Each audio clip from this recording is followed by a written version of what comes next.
Imagine a world united under a single banner, from the Pacific Ocean to the heart of Europe.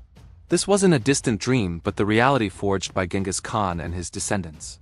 Their story is one of unprecedented conquest, brilliant military strategy, but also of immense destruction and cultural upheaval. Today, we're journeying back in time, tracing the bloodline of ambition from the great Khan himself to his grandson, Hulagu, the man who would bring one of history's greatest empires to its knees. It all begins with a boy named Temujin, born into the harsh, unforgiving landscape of the Mongolian steppe. Life was a constant struggle for survival, marked by tribal warfare and betrayal. But Temujin was different. He possessed an iron will and a vision that stretched far beyond the next raid. Through sheer determination and political genius, he united the scattered warring Mongol tribes. In 1206, at a great assembly known as a Kurultai, he was proclaimed Genghis Khan, the universal ruler. This wasn't just a new title. It was the birth of an empire. Genghis Khan's genius lay not just in his personal charisma, but in his revolutionary reforms. He organized his society along military lines, breaking up old tribal loyalties and creating a new national identity. His army was a marvel of its time, a disciplined, mobile, and utterly ruthless force. The Mongol warrior, on his sturdy horse, armed with a powerful composite bow, was the most feared soldier on the planet. They moved with lightning speed, using sophisticated tactics like feigned retreats and complex encirclements that left their far larger, more static enemies bewildered and broken. With this incredible military machine, Genghis Khan looked beyond the steppe. His first major campaigns were against the Western Xian, the Jin dynasty in northern China. These were not just raids, they were systematic conquests.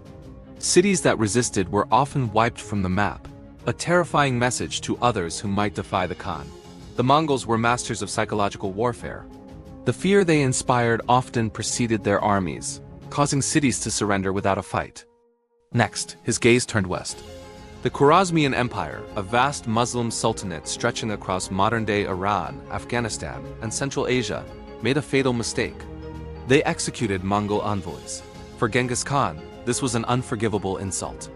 The retribution was swift and devastating.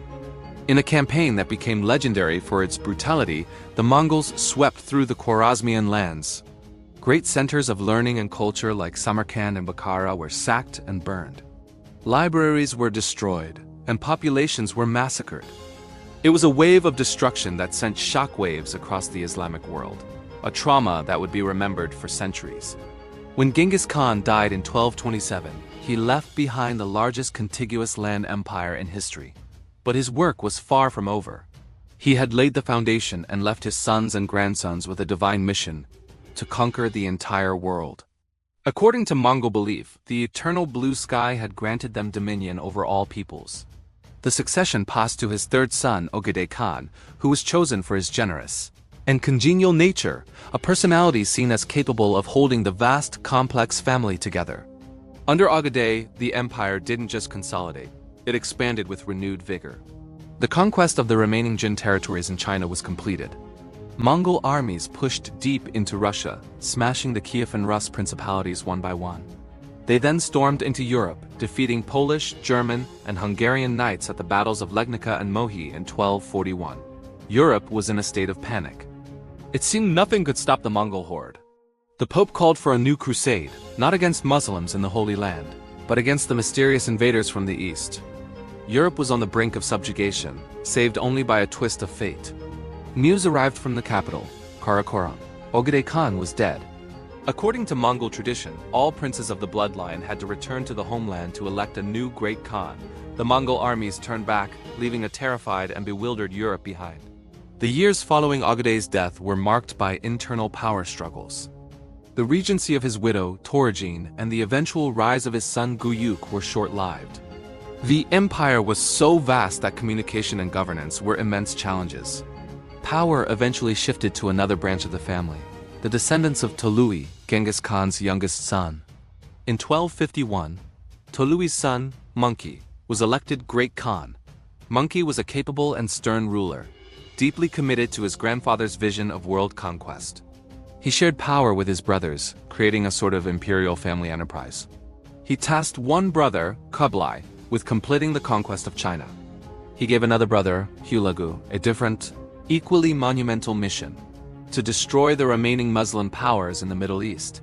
And this brings us to Hulagu Khan. In 1253, Hulagu set out from Mongolia with one of the largest Mongol armies ever assembled.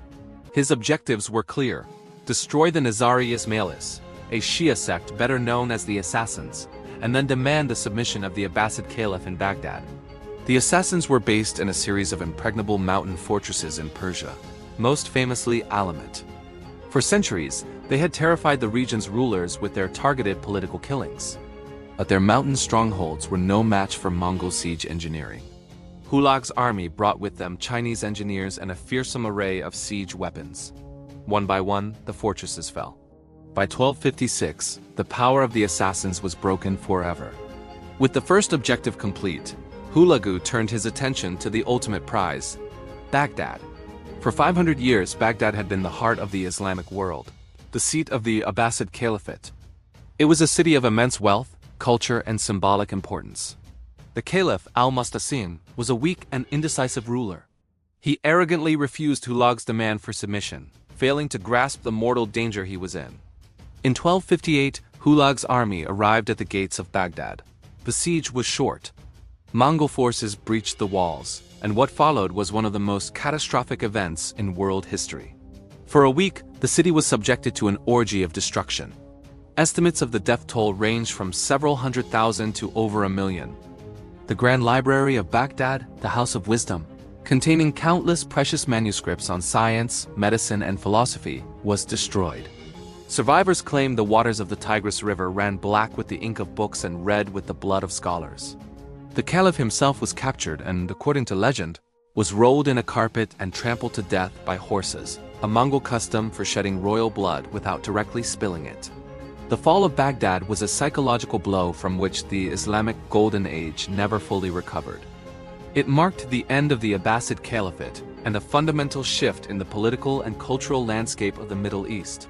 Hulag's conquest seemed unstoppable. He continued into Syria, taking Aleppo and Damascus. His sights were set on the final major Muslim power in the region, the Mamluk Sultanate of Egypt. But just as with the invasion of Europe, fate intervened once more. News reached Hulagu that the great Khan Manka had died during his campaign in China. Hulagu, like the princes before him, had to halt his advance. He withdrew the bulk of his army, leaving behind a smaller force under his general, Kitbuka.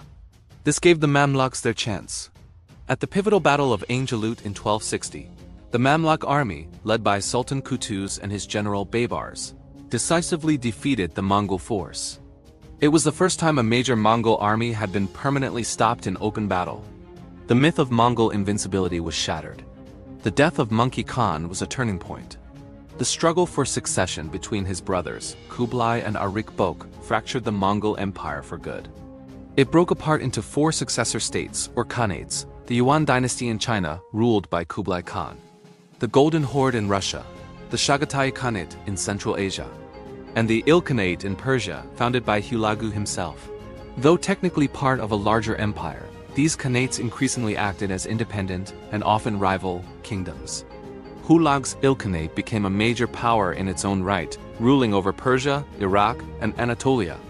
His lineage would rule the region for nearly a century, gradually assimilating, converting to Islam, and becoming patrons of the very Persian culture their ancestors had nearly destroyed. The conquerors had become the conquered, not by swords, but by culture. The story from Genghis to Hulagu is a stark reminder of how a few individuals can reshape the world. It's a saga of military brilliance and brutal conquest, of cultural destruction and unexpected regeneration. The Mongol Empire connected east and west like never before, creating the Pax Mongolica, which facilitated trade and ideas along the Silk Road. But this connection came at an unimaginable cost in human life and cultural heritage. The bloodline of Genghis Khan left a legacy of both chaos and connection, a legacy that continues to fascinate and horrify us to this day. Thank you for joining us on this epic journey through history. If you found this story compelling, don't forget to like, subscribe, and hit that notification bell for more deep dives into the past. See you next time.